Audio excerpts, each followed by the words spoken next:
السلام عليكم ورحمة الله وبركاته. ازيكم عاملين ايه؟ يا رب تكونوا بخير. النهاردة ان شاء الله هنكمل الجزء الثاني من النصايح للمبتدئين، فتابعوا معايا الفيديو للاخر ان شاء الله تستفيدوا من الفيديو باذن الله.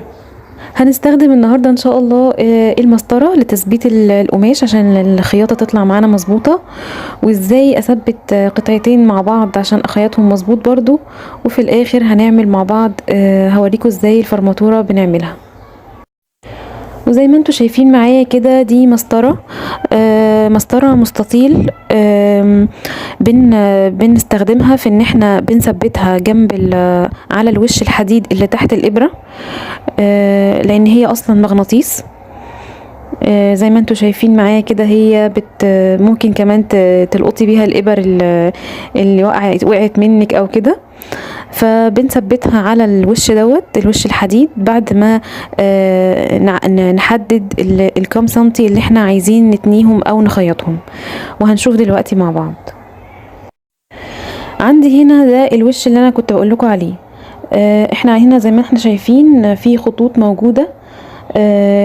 الخطوط دي بتسهل عليا ان انا ما اقعدش بقى ايه اعلم على القماشه والكلام ده، فدي بتبقى اسهل بكتير.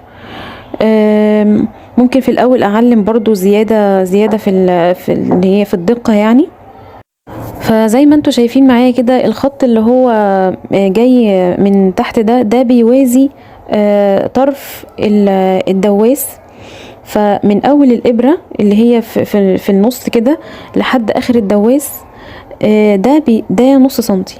اوكي، الخط التاني ده المكتوب عنده 1 ده سنتي، بعده سنتي ونص، 2 سنتي، 2 سنتي ونص، 3.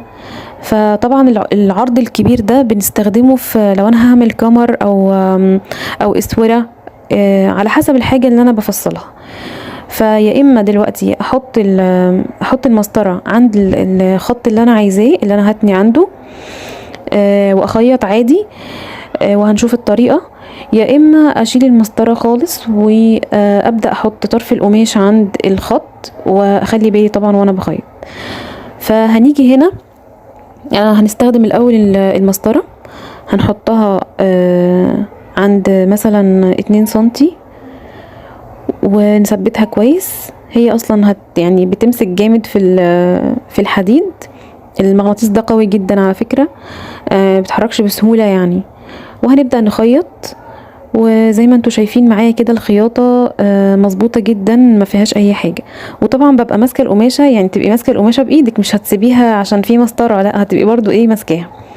طيب هنا بقى الطريقه التانية، شلنا خلاص المسطره، هنبدا نخيط. هنحط طرف القماش بالظبط عند الخط المرسوم قدامنا ونبدا نخيط. هتطلع معانا الخياطه برضو تمام ومظبوطه ما فيهاش اي حاجه. احنا كده دلوقتي خيطنا على اللي هو مسافة نص سنتي. هنجرب مع بعض برضو السنتي. حطينا طرف القماش عند الخط اللي مكتوب عنده 1، وهنظبط القماشة كويس ونبدأ نخيط برضو.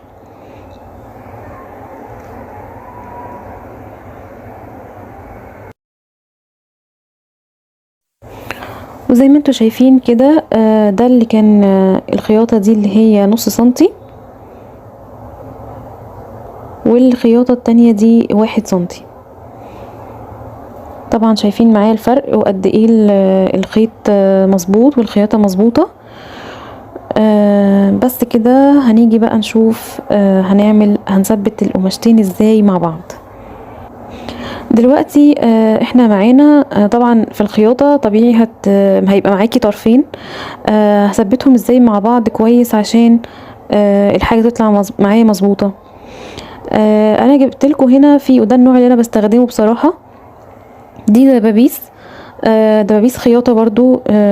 زي ما انتوا شايفين كده هي برضو بتبقى المفروض ليها سمك معين، بتبقى رفيعة، ونوع الابرة طبعا بيبقى اكيد كويس عشان ما تعملش ما تطلعش فتل من القماشة. فدي الطويلة دي هي دي اللي انا قصدي عليها، دي اللي بتستخدم في الخياطة. لكن التانية القصيرة اللي جنبها دي اللي هي بتاعت الطرح العادية، فدي طبعا ما بينفعش نستخدمها في تثبيت القماش. فدي طبعا العلبة الصغيرة منها، واللي جنبها دي الحجم الكبير، دي ممكن هتلاقوها الصغيرة دي ب4.5، والكبيرة دي ممكن تلاقوها ب10 على حسب يعني المكان اللي انتوا فيه. فدلوقتي هنيجي مع بعض نشوف هنعمل ايه. الدبابيس دي بيبقى راسها رفيعة ما بين دبابيس الطرحة والدبابيس. في دبابيس بتبقى الراس نفسها اكبر وتخينة. وبرضو انا مش بفضل يعني، وطبعا كل واحدة الحاجة اللي بتستريح فيها. بيبقى في دبابيس تانية دبابيس خياطة بس بتبقى زي المسمار كده وراسها رفيعة قوي. فانا شايفة ان دي مناسبة جدا، حتى بتبقى سهل في ان انتي تشيليها او تحطيها. فاحنا دلوقتي هنيجي مثلا عشان الشرح، احنا دلوقتي عايزين نخيط على الخط ده، تمام؟ بعد ما نحدد طبعا الحاجة اللي احنا بنخيطها، هنيجي نحط الدبوس ازاي. هنحطه في القماش بالطريقة دي.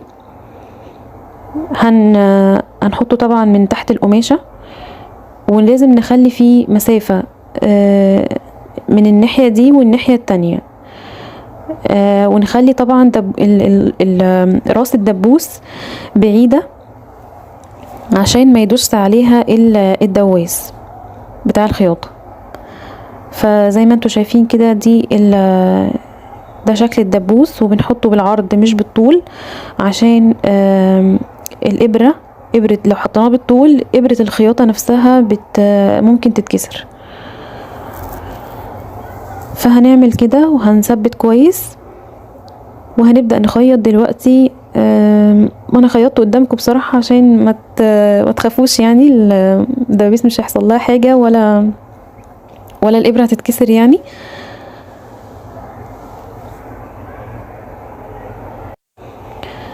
بنبدأ نخيط عادي، مفيش اي حاجة بتحصل، الخياطة مظبوطة تمام مفيهاش اي حاجة.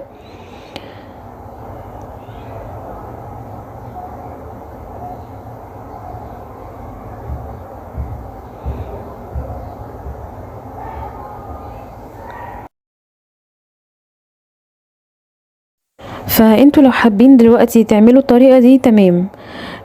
حابين مثلا تعلموا تثبتوا بالإبرة وتشيلوا الدبابيس واحدة واحدة كده زي ما انا بعمل.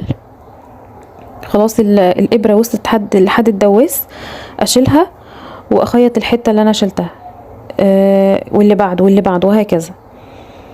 فانتوا زي ما تحبوا. المهم ان شاء الله في الحالتين هنبقى خلاص ثبتنا القماشة، والخياطة بإذن الله هتطلع معانا مظبوطة زي ما انتوا شايفين معايا كده.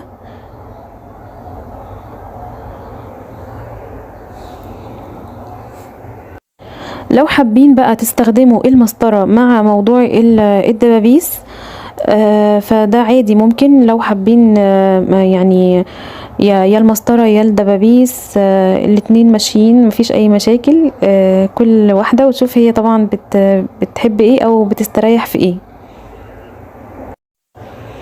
دلوقتي هنيجي نشوف ازاي بنعمل الفرماتورة.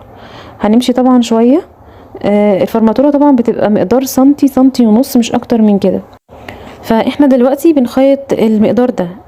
بنيجي بقى ايدي اليمين اضغط بيها على الفرماتورة، وايدي الشمال بتظبط القماشة، ورجلي على الدواس اللي تحت زي ما انتوا شايفين كده. بس القماشة عملت كده عشان انا طبعا ماسكة الكاميرا بايدي.